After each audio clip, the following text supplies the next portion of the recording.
Milli komanda üzərində reanimasiya tədbirləri davam edir. Ayxan Abbasov Fernando Santuşdan yarımcan vəziyyətdə təhvil aldığı komandanı dirçəltmək üçün bütün bacarıq və enerjisini ortaya qoyub.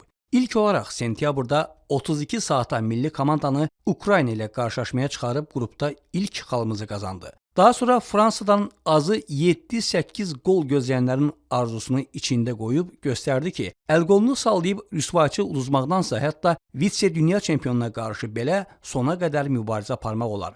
Belə uduzmaqsa idmanın təməl prinsiplərindən biridir. Ukrayna Bakıda özü bizə xal verdi. Cavab oyununda 4-ünü 5-ini vuracaq deyənlər də ötən gecə payını aldı. Əlbəttə, istər mediada, istər sosial şəbəkədə millinin son oyunlarına ironiya ilə yanaşanlar, 0-10 uduzduğun ya 0-3 nə fərqi var deyənlər var. Fərqi odur ki, düz bir il əvvəl bu komanda Estoniyanın əlində əsir-yesir qalmışdı. İsveç yığması millimizin altından gelib üstündən çıxırdı. İndi isə rəqib meydanında Fransanın, Ukraynanın qarşısında dayanan komandamız var. 0-3 ilə 0-10'un fərqini bilməyənlər və ya anlamaq istəməyənlərin əksəriyyəti gördün ki, səni zorlayırlar, müqavimət göstərmə, prosesdən zövq al düşüncəsində olanlardır. Əzilmək, zorlanmaq onlara xoş gəlir. Nə dirəniş, nə müqavimət. Ukrayna millisinin baş məşqçisi Sergey Rebrovun oyundan sonra jurnalistlərə dediyi "Niyə Azərbaycan öz millisinə qiymət vermir?" cümləsi ağır gəlir adama. Bəli, biz çoxdan, lap çoxdan nəinki futbol komandamıza, öz qəhrəmanlarımıza, alimimizə, sənətkarımıza, ümumiyyətlə öz insanımıza dəyər verməyən toplumuq. Ağasəlim Mircavadovun illər öncə futbolumuza xarici məşqçilərə olan sevgi haqqında dediyi bir cümlə var. Qeyri-etik olduğu üçün burada detallı demirəm. Bilənlər bilir yoğun və şirin söhbətini.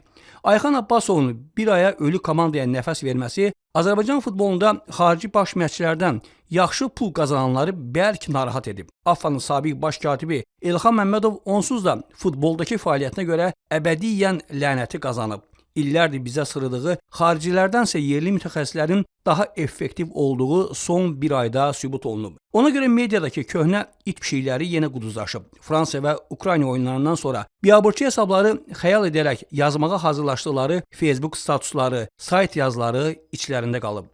Ukraynalılar sentyabrda Bakıda itirdiyi xala görə Respublika stadionunun bərbad ot örtüyünə səbəb göstərirdi. Amma Krakovun xalça kimi stadionunda da onlar üçün asan olmadı. Avstriyalı hakimin simpatiyasından da istifadə edib birtəhər 3 xalı qazandılar. Ayxan Abbasovun heyətlə bağlı seçim imkanı yoxdur. Santuşun dövründəki həmin 15-20 futbolçudur. Yalnız Abdullah Haybullayevə kəşf edib. Haybullayevdə 3 oyundur, bu etimadı layiqincə doğruldur. Şahruddini indiyədək çox asıb kəsmişik. Amma indi adam 2 oyundur komandanın ən yaxşılarındandır. Tərifi, alqışı haqq edir. Elvin Cəfərquliyevlə Bəhlul Mustafazadə bu il Azərbaycanda ilin futbolçusu seçilməyə ən real namizədlərdir. Qarabağla Avropa meydanlarında qazandıqları peşəkarlığı milli komandaya da daşıyıblar. Hücumda isə Allahın qəzəbinə gəlmişik. Güvənib, ümidimiz olacaq oyunçumuz yoxdur. Nəriman Axundzadə oyunun əvvəlində qol epizodunu qaçırıb hamını yerindən oynatdı. Amma vurulan bərabərlik qolunda da onun payı oldu.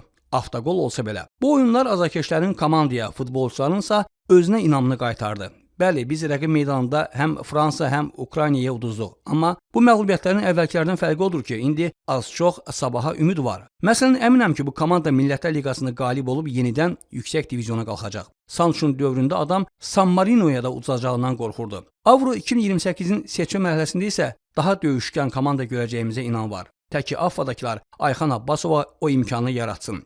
Sosial şəbəkələrdə çoxdandır milli komandanı izləmirdim, indi həvəslə baxıram və ya illərdir milli komandanın belə mübariz oynamasını görmürdük. Tipində yazıları izləmək olduqca xoşdur. Milli komandadan üz çevirən insanlar yavaş-yavaş geri dönür. Çünki Ayxan Abbasov ilk olaraq milli komandaya milli ruhu qaytarıb. Qalır nəticə, ümidimizi, gözləntilərimizi meydanda reallaşdırmaq. Belə də davam elə Ayxan Abbasov.